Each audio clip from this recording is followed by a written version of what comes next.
ஆத்ம நமஸ்தே to all. இந்த tarot ரீடிங்கில் நம்ம பார்க்க போகிறது ரொம்ப நாளாகவே நிறைய பேர் கேட்டுக்கிட்டே இருந்த ஒரு ரீடிங் தான் இது. தேர்ட் பர்சனை பற்றி தெரிஞ்சுக்கணும். இந்த ரீடிங்கில் நம்ம தேர்ட் பர்சனை பற்றி தான் பார்க்க போகிறோம். உங்கள் நபருக்கும் அந்த தேர்ட் பர்சனுக்கும் 2 பேருக்கு இடையில் இருக்கக்கூடிய தற்போதைய நிலை என்ன? உங்களுடைய பர்சன் அந்த தேர்ட் பர்சனை விட்டுட்டு உங்ககிட்ட திரும்ப சேருவாங்களா இல்லையா, அதை பற்றின ரீடிங் தான் இது. நீங்கள் உங்கள் பர்சனை மனசில் நினச்சிக்கோங்க. மனசில் நினச்சிட்டு உங்கள் பர்சனுடைய ஃபஸ்ட்டு லெட்டரை கமெண்ட் பண்ணுங்கள். இந்த கார்டு எனர்ஜி கூட நீங்கள் கனெக்ட் ஆகிருவீங்க. இது ஒரு ஜென்ரல் ரீடிங் மட்டும்தான். எது உங்களுக்கு ரெசனேட் ஆகுதோ அதை மட்டும் எடுத்துக்கோங்க, மற்றதை விட்டுருங்க. உங்களுக்கு பர்சனல் டேரோ கார்டு ரீடிங் தேவைப்பட்டுச்சுன்னா நீங்கள் இன்ஸ்டா அல்லது மெயிலில் காண்டாக்ட் பண்ணுங்கள். வாங்க வீடியோக்குள்ளடி போகலாம். உங்களுடைய பர்சனுக்கும் தேர்ட் பர்சனுக்கும் இடையில் இருக்கக்கூடிய உறவு எப்படி இருக்குது அப்படின்னா, இதில் ஒரு சில பேருக்கு மேரேஜ் ஆகியிருக்கும். மேரேஜ் ஆகி இருந்தாலுமே உங்களுடைய நபர் உங்களை விட்டுட்டு இன்னொரு பர்சனை மேரேஜ் பண்ணியிருக்காங்க. அதாவது தேர்ட் பர்சனை மேரேஜ் பண்ணியிருக்காங்க. லவ்வர்ஸாக நீங்கள் இருக்கீங்க அப்படின்னா உங்களை விட்டுட்டு இன்னொரு பர்சன் கூட அவங்க ரிலேஷன்ஷிப்பில் போயிருக்காங்க. நீங்கள் லவ்வர்ஸாக இருந்தாலுமே அந்த தேர்ட் பர்சனை உங்கள் பர்சன் மேரேஜ் பண்ணி கூட வச்சுருக்காங்க. இந்த மாதிரி தான் காமிக்குது.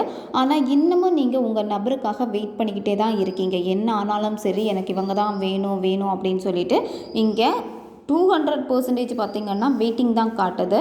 உங்கள் பர்சனுடைய மைண்ட் செட் உங்கள் சைடில் சுத்தமாக கிடையாது. இப்போ டோட்டலாக அவங்க என்ன பண்ணிகிட்ருக்காங்க அப்படின்னா, அந்த தேர்ட் பர்சனை கூட அவங்க ஜாயின் பண்ணிட்டாங்க. மைண்ட் எல்லாமே அந்த தேர்ட் பர்சன்கிட்ட மட்டும்தான் இருக்குது. உங்களை பற்றின தாட் உங்கள் பர்சனுக்கு இப்போ கிடையாது. உங்கள் பர்சன் சந்தோஷமாக இருக்காங்க. ஆனால் உங்களுக்கு எப்படி இருக்குன்னா, அவங்க சந்தோஷமாக இல்லை, ஏதோ பண்ணி அவங்கள எடுத்து வச்சுருக்காங்களே அப்படின்னு இருக்கும். ஆனால் உங்கள் பர்சன் அந்த தேர்ட் பர்சன் கூட இப்போ ஹாப்பியாக தான் இருக்காங்க. இதில் ஒரு சிலர் பேருக்கு பார்த்திங்கன்னா எப்படி இருக்குன்னா, அந்த தேர்ட் பர்சன் கூட மேரேஜ் ஆகி பேபி கூட இருக்கும். உங்கள் பர்சனுடைய பேரண்ட்ஸுடைய சப்போர்ட் எல்லாமே அந்த தேர்ட் பர்சனுக்கு இருக்குது. அதனால தான் உங்கள் பர்சன் இன்னும் தைரியமாக அந்த தேர்ட் பர்சன் கூட தான் இருக்காங்க. உங்ககிட்ட சேர விடக்கூடாது அப்படின்னு இதில் பல சூழ்ச்சிகளும் அடங்கி இருக்கு. அதாவது பேரண்ட்ஸே உங்களை பிரிச்சுட்டாங்க. பிரிச்சுட்டு இன்னொரு பர்சன் கிட்ட பேச வச்சு கல்யாணம் பண்ணி இந்த மாதிரி போயிருக்காங்க. இப்போ டோட்டலாக மாறுறதுக்கான காரணம் என்ன அப்படின்னா, பணத்தினால உங்களை விட்டுட்டு போயிருக்காங்க. அந்த நபர் கூட ஜாயின் பண்ணியிருக்காங்க. ஸ்டேட்டஸ், இந்த மாதிரி பிரச்சனைகள் எல்லாமே தான் இதில் இருக்குது. தேர்ட் பர்சனுடைய தற்போதைய நிலையை பார்க்குறப்போ அவங்க ஹாப்பியான ஒரு லைஃப்பை தான் உங்கள் பர்சன் கூட அவங்க வாழ்ந்துகிட்டே இருக்காங்க. தேர்ட் பர்சனுக்கு உங்கள் பர்சனை எப்படி கண்ட்ரோல் பண்ணுறதுன்னு நல்லாவே தெரிஞ்சிருக்கு. டோட்டலாக பிரெயின் வாஷ் பண்ணி வச்சுருக்காங்க. அதாவது அவங்களுடைய சிந்தனையில், அதாவது அந்த தேர்ட் பர்சனுடைய சிந்தனையில் எப்படி இருக்குது அப்படின்னா, உங்ககிட்ட எப்படியும் விட்டுறக்கூடாது உங்கள் நபரை, அவங்க எப்போவுமே கூட வச்சுருக்கணும். அதுக்காகவே பார்த்திங்கன்னா நிறைய முயற்சிகள் பண்ணி அவங்க உங்கள் பர்சனை அவங்க கைக்குள்ளே தான் வச்சுருக்காங்க. அவங்க ஹாப்பியாக தான் இருக்காங்க.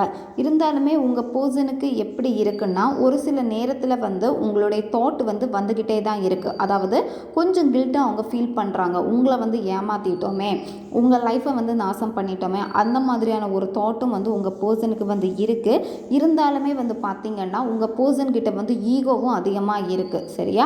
அதனாலே பார்த்திங்கன்னா இப்போ அவங்க அந்த தேர்ட் பர்சன் கூட ஒரு ஹாப்பியான ஒரு லைஃப்பை தான் அவங்க வாழ்கிறாங்க.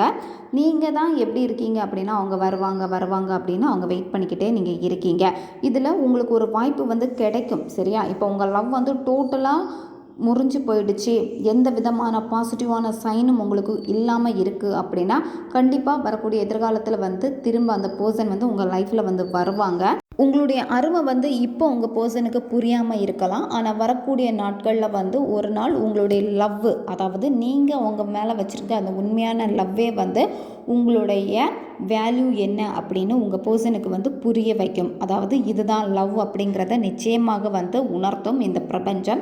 நீங்கள் பொறுமையாக இருங்க. இப்போதைக்கு ஏதாவது பண்ணி, அதாவது அந்த தேர்ட் பர்சனுடைய சிச்சுவேஷனில் ஏதாவது நம்ம மாற்றலாமா, அந்த மாதிரி நீங்கள் ஏதாவது முயற்சிகள் பண்ணி, அதாவது டைரெக்டாக போய் அவங்கக்கிட்ட பேசினாலும் அது வேலைக்கே ஆகாது. ஏன்னா இப்போதைக்கு உங்கள் பர்சன் அவங்களுடைய சந்தோஷத்தை மட்டும்தான் பார்க்குறாங்க. சரியா? இப்போ நீங்கள் அவங்களுடைய லைஃப்பில் இல்லை அப்படிங்கிறத கூட உங்களுக்கு உணர்த்துவாங்க. இப்போ நீங்கள் அவங்களுக்காக ஏதாவது சேஞ்சஸ் பண்ணாலுமே உங்கள் பர்சன் சேஞ்சஸ் ஆகிற மாதிரியே இல்லை. இதில் உங்களை பிளாக் மேஜிக் பண்ணி கூட பிரிச்சிருப்பாங்க. அந்த பிளாக் மேஜிக்குடைய அந்த தாக்கம் வந்து உங்களை வந்து தாக்கிட்டு இருக்கு. சரி, அதனால் உங்களை நீங்கள் ப்ரொடெக்ட் பண்ணிக்கோங்க. தேர்ட் பர்சன் வந்து உங்கள் பர்சனை பிரித்து கொண்டு போகிறதுக்கான ரீசனை வந்து பார்த்திங்கன்னா பிளாக் மேஜிக்னால தான்.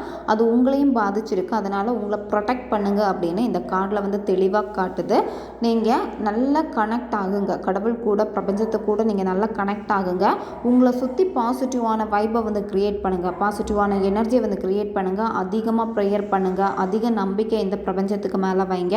உங்களை நீங்கள் ப்ரொடெக்ட் பண்ணிக்கோங்க. இல்லைன்னா அந்த பிளாக் மேஜிக்குடைய தாக்கம் வந்து உங்களை அதிகமாக வந்து தாக்கும். அதனாலேயே உங்களுக்கு வந்து பார்த்திங்கன்னா இன்னமும் மன கஷ்டங்கள், மன குழப்பங்கள் வந்து அதிகமாகிக்கிட்டே தான் இருக்கும். இப்போ கடவுள் நம்பிக்கை கூட உங்களுக்கு விட்டு போயிருக்கும். நீங்கள் தயவு செஞ்சு அதை பண்ணாதீங்க. நீங்கள் திரும்பவும் வந்து பிரபஞ்சம், கடவுளை வந்து நீங்கள் நல்லா ப்ரேயர் பண்ணிக்கோங்க. வரக்கூடிய அந்த பேட் எனர்ஜியிலேருந்து உங்களை நீங்கள் பாதுகாத்துக்க முடியும். நீங்கள் இப்போ பண்ண வேண்டியது கொஞ்சம் வெயிட் பண்ணுங்கள். அது மட்டும் இல்லாமல் உங்களுக்கு என்ன பண்ணணும்னு தோணுதோ, அதாவது உங்களுடைய வாழ்க்கைக்கு வந்து அடுத்த கட்டங்கள் என்னவோ அதை நீங்கள் கொஞ்சம் செக் பண்ணிக்கோங்க. அதை நீங்கள் பாருங்கள். ஏன்னா இப்போ இருக்கக்கூடிய சிச்சுவேஷனில் வந்து உங்கள் பர்சன் இப்போதைக்கு வர மாதிரியே இல்லை. உங்கள் பர்சனுக்கு வந்து பார்த்திங்கன்னா நல்லா ஆடம்பரமாக இருக்கணும், பணம் நல்லா வேணும், இந்த ஒரு மைண்ட் செட்டும் உங்கள் பர்சனுக்கு வந்து இருக்குது. உங்கள் நபருக்கு ஏதாவது ஒரு தேவை இருக்குன்னா மட்டும்தான் உங்களை வந்து தேடி வருவாங்க. இப்போதைக்கு உங்கள் பர்சன் அந்த தேர்ட் பர்சன் கூட ஹாப்பியான ஒரு லைஃப்பை தான் வாழ்ந்துட்டுருக்காங்க, ஹாப்பியாக தான் இருக்காங்க. ஓவரால் செக் பண்ணதில் வந்து பார்த்திங்கன்னா இது நல்ல டைம் எடுக்கும் அந்த பர்சன் வந்து உங்ககிட்ட வர்றதுக்கு. ஓகே காய்ஸ், இதில் உங்களுக்கு எது ரெசனேட் ஆகுதோ அதை மட்டும் எடுத்துக்கோங்க, மற்றதை விட்டுருங்க. அடுத்த ஒரு வீடியோ பதிவில் சந்திக்கலாம். நன்றி.